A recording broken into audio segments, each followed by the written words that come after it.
அடுத்ததாக இந்து முன்னணியின் கோவை கோட்ட செயலாளர் திரு குணாஜி அவர்கள் உரையாற்றுவார்கள்.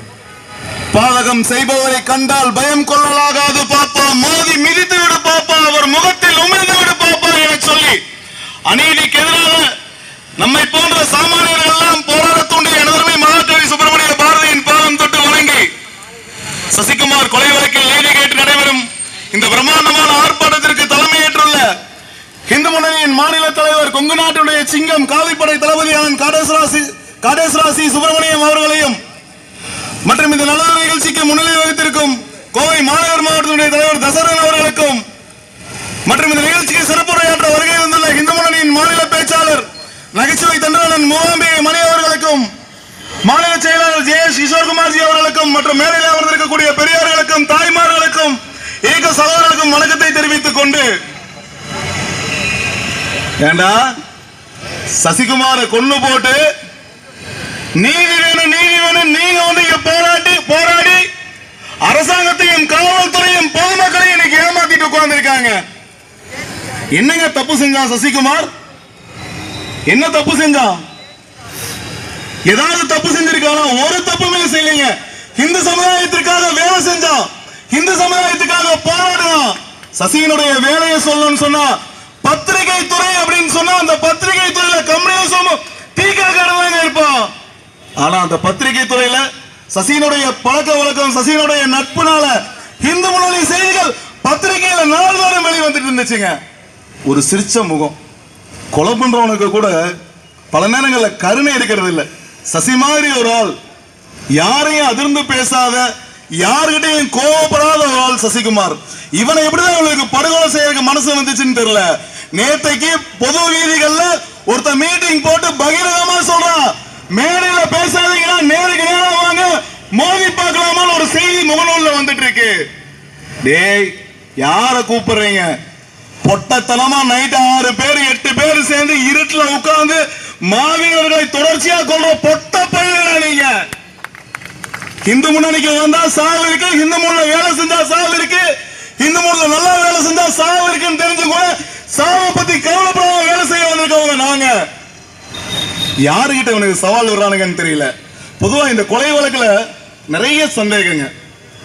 முதல்ல இந்த கொலை வழக்குக்கு தமிழகத்தில் இருக்கக்கூடிய பாப்புலர் ஃப்ரண்ட் ஆஃப் இந்தியாவும் அதனுடைய அரசியல் கட்சியான எஸ்டிபிஐயும் காரணம் சொல்லி நாங்க குற்றம் சாட்டுறோம். என்ன நடந்துட்டு இருக்குங்க கோயம்புத்தூர்ல? சசிகுமாருடைய கொலை வழக்கு குற்றவாளிகள் எஸ்டிபிஐ கட்சியை சார்ந்தவர்கள், ஒரு முஸ்லிம் இயக்கத்தை சார்ந்தவர்கள் அவங்களுக்கு தெரிஞ்சிடுச்சு.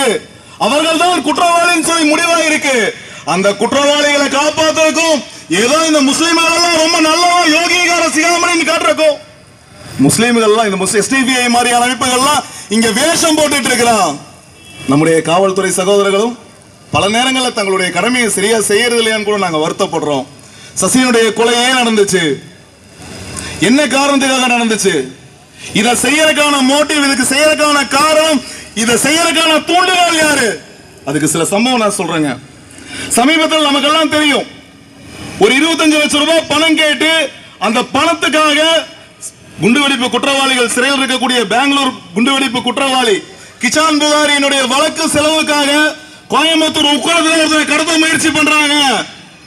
கிட்டத்தட்ட 4 பேர் கைது செய்யப்பட்டாங்க. அந்த 4 பேர் கைது செய்யப்பட்டதுக்கு பின்புலமா இருந்தது பெங்களூர் சிறையில் இருக்கக்கூடிய கிஷான் புகாரி. சமீபத்தில் கடவுள் மறுப்பு கொள்கை பேசின ஃபாரூக்குடைய படுகொலை, அந்த படுகொலைக்கு சிறையிலிருந்து திட்டம் தீட்டி கொடுத்திருக்காங்க கிஷான் புகாரின்னு சொல்லி தகவல் வருது.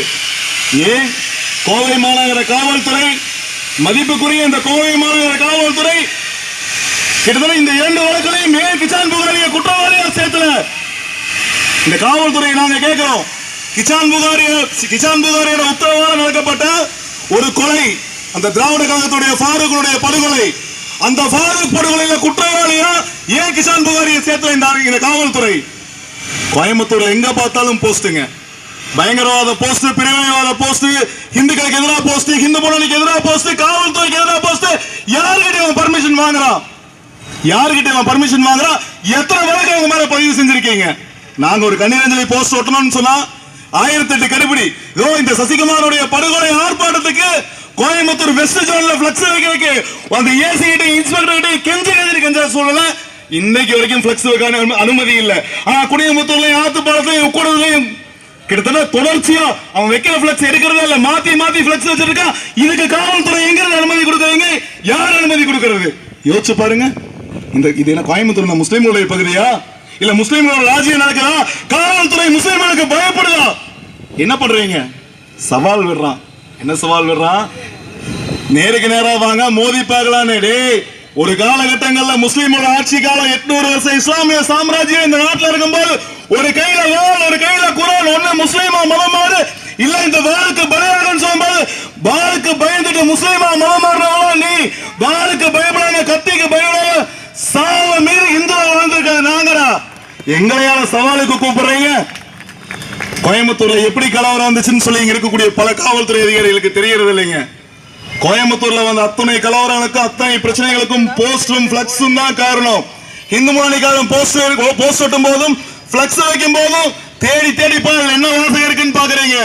உங்களுடைய ஞாபகத்துக்காக பாரத மாதா கற்பழிக்கப்பட்ட நாள் சொல்லி மரக்கடையில போஸ்ட் அடிச்சு மரக்கடையில பிளக்ஸ் வச்சதுக்கும் போஸ்ட் அடிச்சதுக்கும் தான் சிவராஜ் படுகொலைக்கு பின்னாடி மிகப்பெரிய கலவரமே நடந்துச்சு. இன்னைக்கு இருக்கக்கூடிய காவல்துறை அதிகாரிகள் இந்துக்கள் ஓட்டக்கூடிய போஸ்டர்களுக்கும் இந்துக்களுடைய வழிபாட்டு நிகழ்ச்சிகளுக்கும் மட்டுமே நீங்க தடை விதிக்கிறீங்க.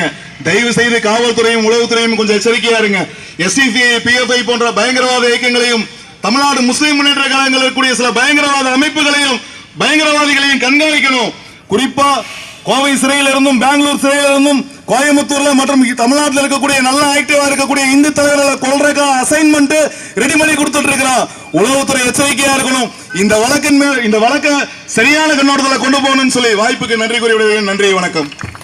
அடுத்ததாக இந்த ஆர்ப்பாட்டத்தில் சிறப்புரையாக மாநில செயலாளர் JS கிஷோர்குமார்ஜி அவர்கள் இப்பொழுது நம்மளுடைய உரையாற்றுவார்.